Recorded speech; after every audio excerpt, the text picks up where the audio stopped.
Comment rechercher la fiche de propriété et la grille de zonage en utilisant la carte interactive de la Ville de Québec ou l'assistant permis? Premièrement, on va sur Google et on Google carte interactive. On va commencer par la carte interactive de la Ville de Québec. Donc, carte interactive, on clique et on devrait arriver carte interactive Ville de Québec. Donc, on sélectionne et on s'en va dans carte spécialisée, accéder à la carte spécialisée. Ça se peut qu'il vous fasse une petite demande de décharge de responsabilité. Vous avez simplement cliqué oui, accepter et OK. Donc voilà ce que c'est que la carte interactive. C'est en fait un outil informatique assez performant qui nous permet de trouver tous les terrains enregistrés à la Ville de Québec et aller chercher les informations sur les propriétaires et sur les règlements de zonage qui sont applicables à cet endroit-là. Donc, on va simplement tenter de trouver, par exemple, le Cégep Garneau. Donc, le Cégep Garneau est ici, vous voyez, boulevard de l'Entente, on voit le campus du Cégep Garneau. Et vous voyez qu'autour, on a toutes les maisons, tous les bâtiments, tous les bâtiments qui se situent autour avec les adresses. Et en cliquant sur ces adresses-là, ben, on est capable d'obtenir des informations. Donc, il y a une petite, ici, la fiche de propriété qui apparaît. Donc, on est capable d'aller chercher toutes les informations pertinentes lorsqu'on veut faire un projet d'architecture. Donc là, là, ça c'est, on connaît notre adresse, donc on va la chercher, mais admettons que notre client nous donne son adresse, on n'a aucune idée où est-ce que c'est dans la ville, bien, tout simplement, on va aller taper l'adresse en haut à gauche, dans la petite barre de recherche. Donc ici, on va taper 840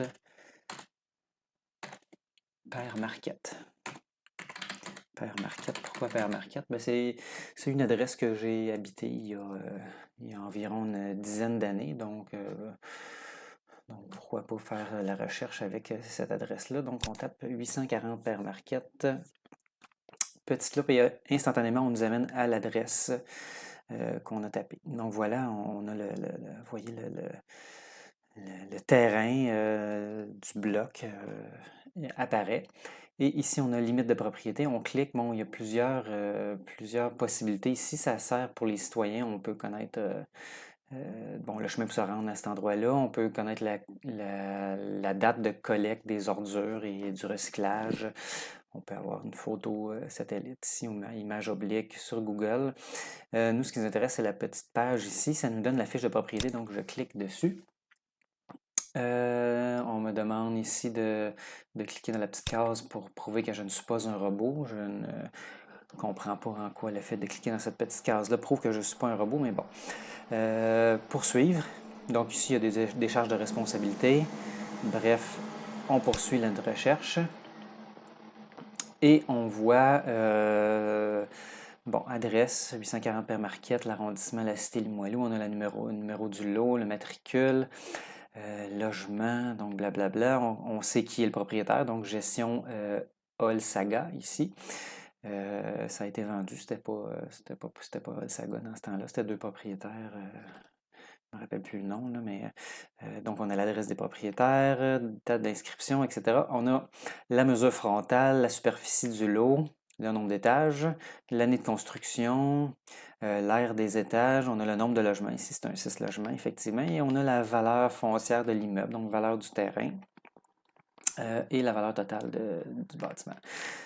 Donc, si on veut sauvegarder ça pour nos dossiers, ben, on fait fiche ici, version imprimable, et on voit que la fiche, ce qu'on voit là, en fait, vient de se sauvegarder dans mon, en fait, en format PDF dans notre ordinateur. Donc voilà, c'est exactement ce qu'on vient de regarder ici. Je peux fermer ça. Donc, on a une belle fiche de propriété pour nos dossiers. On vient de trouver plein d'informations pertinentes pour notre projet. Autre chose, donc je vais éteindre la fenêtre qu'on vient d'ouvrir. Je retourne à ma carte interactive et ici, je vais cocher Aménagement du territoire. Donc là, on voit ça a changé un peu. On a ici un numéro bizarre, là, 14 028 HB. Donc ça réfère à la fiche de propriété, c'est-à-dire la grille de zonage. Je vais vous montrer qu'est-ce que la grille de zonage. Donc on voit que la petite boîte de dialogue qui s'ouvre est différente de l'autre.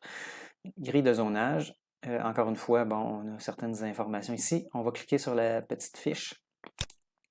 Et là, c'est une fiche qui va se télécharger automatiquement sur notre ordinateur. Je vais aller ouvrir ça. Et là, ce qu'on voit, c'est une grille comme ça. Donc, qu'est-ce que cette grille-là? C'est la grille de zonage. Donc, ça me donne plein d'informations pertinentes sur le bâtiment. Usage principal, logement. On me dit si c'est un bâtiment isolé, minimum un logement, maximum 8. Si c'est un jumelé, minimum un logement, maximum 4. Et en rangée, 0,0. Donc, c'est pas permis. On ne peut pas faire de bâtiment rangé. Hauteur maximale. Donc, minimal, il n'y a pas de hauteur minimale. Maximale 10 mètres. Nombre d'étages, maximum 3. Donc, on voit qu'ici, il y a 2 contraintes de hauteur. Donc, maximum 3 étages ou 10 mètres. Le plus restrictif s'applique. Donc, plein d'informations que je vous explique dans le cours. Les marges de recul, pourcentage d'occupation au sol, les aires vertes, bref, toutes sortes d'informations pertinentes. On a notre fiche de zonage ici qui nous permet d'analyser rapidement ce qui est permis de faire et ce qui n'est pas permis de faire. Par exemple, vous voyez ici les usages qui sont permis. Logement, donc si votre client vous approche et désire ouvrir un salon de coiffure dans ce bâtiment-là, on voit que ce n'est pas permis. Donc, ce n'est pas écrit ici que du... c'est-à-dire un service personnel, un local pour du service personnel est permis. Donc, si votre client vous appelle pour créer un salon de coiffure dans un des logements, vous pouvez immédiatement aller rapidement chercher cette fiche-là et dire désolé, c'est pas permis. Autre façon de procéder, donc ici c'était par la carte interactive. Il y a l'assistant permis de la Ville de Québec. Donc, je vais taper assistant permis sur Google encore une fois. Donc, outil de recherche fantastique. Donc, assistant permis Ville de Québec. Je clique là-dessus. Et là, bon, je vais taper mon adresse. Je vais retaper exactement la même adresse. Donc, 840 Père Marquette. 840 Père Marquette. Je clique.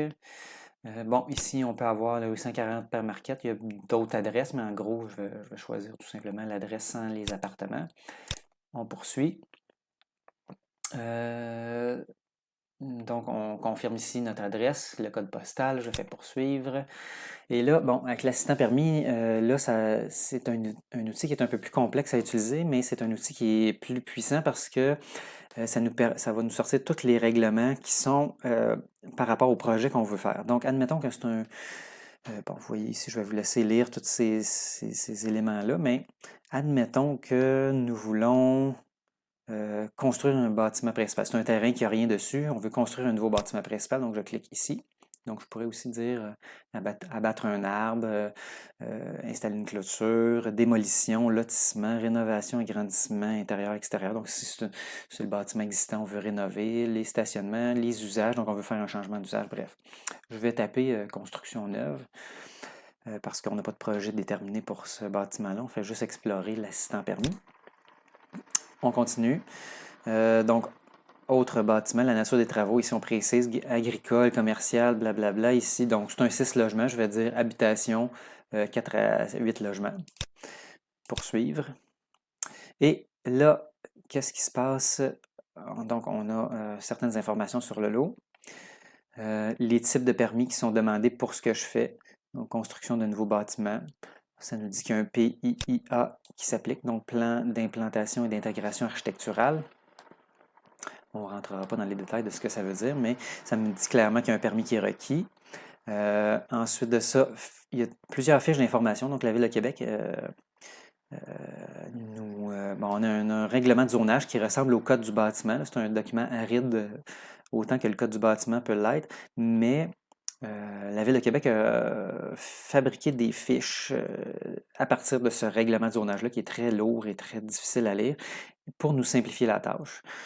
Donc, automatiquement, on peut télécharger toutes les fiches. Donc, on a dit qu'on voulait construire un bâtiment neuf sur ce terrain-là 4 à 8 logements.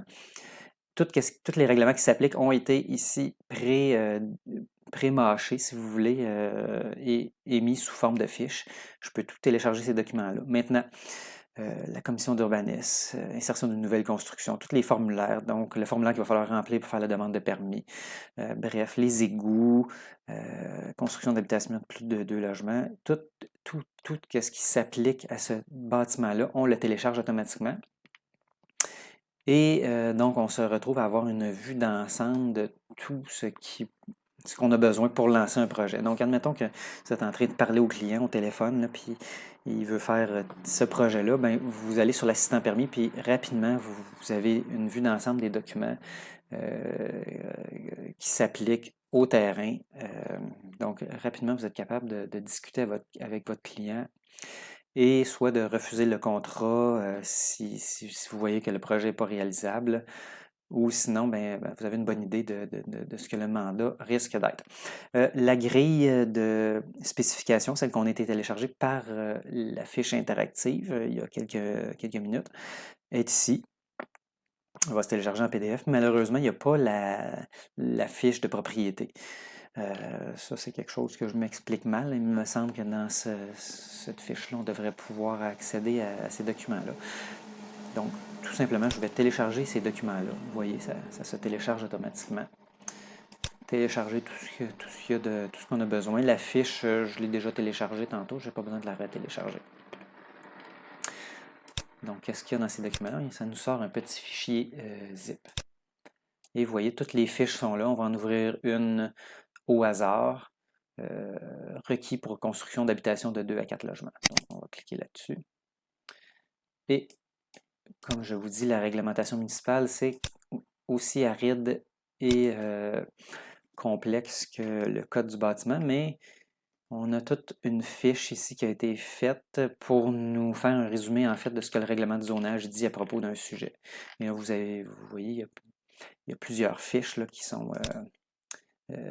s'appliquent à notre bâtiment pour le type de projet, mais quand même très bien fait. Donc voilà qui complète pour la recherche de fiches de propriété et de grille de zonage pour un bâtiment donné, donc à partir d'une adresse précise.